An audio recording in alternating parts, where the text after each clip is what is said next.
আসসালামু আলাইকুম। দেশি কবুতর আসাম চ্যানেলের পক্ষ থেকে আপনাদেরকে জানাই স্বাগতম। আজকে আপনাদের সামনে নতুন একটি ভিডিও নিয়ে আসলাম।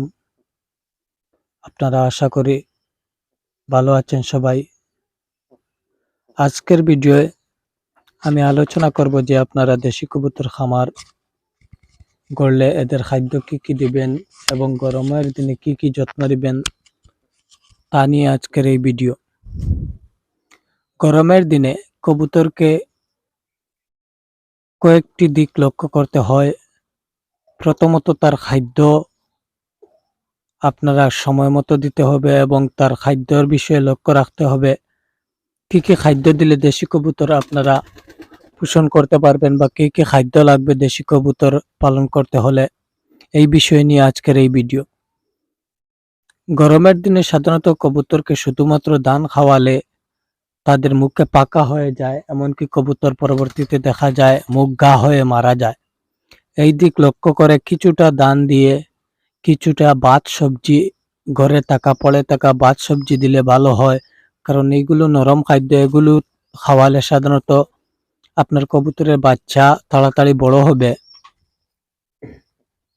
এবং আপনার বিনামূল্য ঘরে পড়ে থাকা খাদ্যগুলো ওরা খেয়ে ফেলবে। তাছাড়া কবুতরকে আপনারা গম, ভুট্টা, ঘেউ এ ধরনের খাদ্য খাওয়াতে পারেন। এই খাদ্যগুলো খেলে সাধারণত কবুতর সুস্থ এবং সবল হয়। কবুতরের বাচ্চা যেগুলো নতুন জন্মে এগুলো সাধারণত মাংসযুক্ত হয়। তাছাড়া দেশি কবুতরকে আরেকটি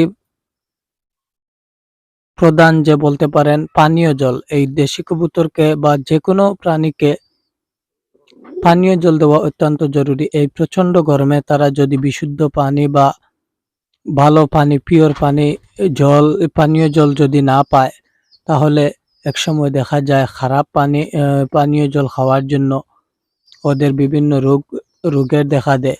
এই দিক লক্ষ্য করে কবুতরকে গোসলের জল সহ খাওয়ার পানীয় জল দেওয়া একান্ত জরুরি।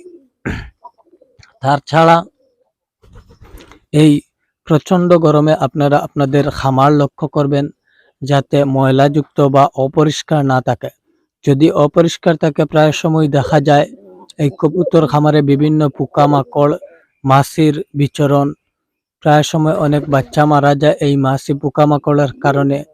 কিছুদিন আগে আমার কবুতর খামারে আমি লক্ষ্য করছিলাম না বা ঠিক মতো দেখছিলাম না, এর জন্য অন্য কোথা থেকে পিঁপড়ে এসে প্রায় বাচ্চাগুলোকে কামড়িয়ে চামড়িয়ে অনেক কবুতরের বাচ্চা মারা গিয়েছিল। এর কারণে মূল কারণ হলো, যখন কবুতর খামারে প্রচন্ড অপরিচ্ছন্ন থাকে তখন অন্যান্য পোকামাকড় বা মাছির বিচরণ থাকে। এর কারণে বিভিন্ন পোকামাকড়ের সৃষ্টি হয়, জন্ম হয় এবং কবুতরের বাচ্চাগুলো অনেক নষ্ট করে ফেলে।